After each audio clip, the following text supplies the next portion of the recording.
প্রত্যেক বছরই আমরা একটা ছোট ট্যুর আর একটা অনেক বড় ট্যুর করি। বড় ট্যুর বলতে দেশের বাইরে নয়, আমাদের দেশের মধ্যেই, ধরো সিকিম, দার্জিলিং এরকম।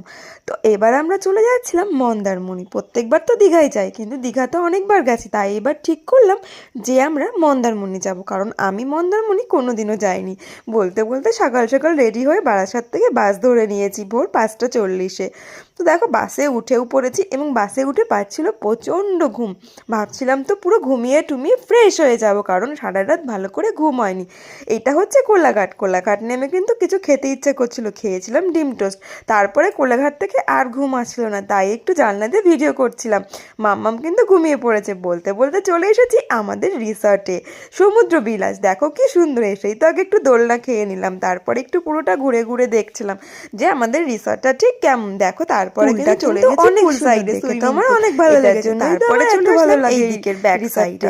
এখান থেকে এখন ঘুরি ঘুরি পায়ে হাঁটতে হাঁটতে চলে আসলাম ঠিক 1 মিনিটের মধ্যেই সমুদ্রে, কারণ আমাদের রিসর্ট থেকে সমুদ্র ছিল মাত্র 1 থেকে 2 সেকেন্ডের রাস্তা।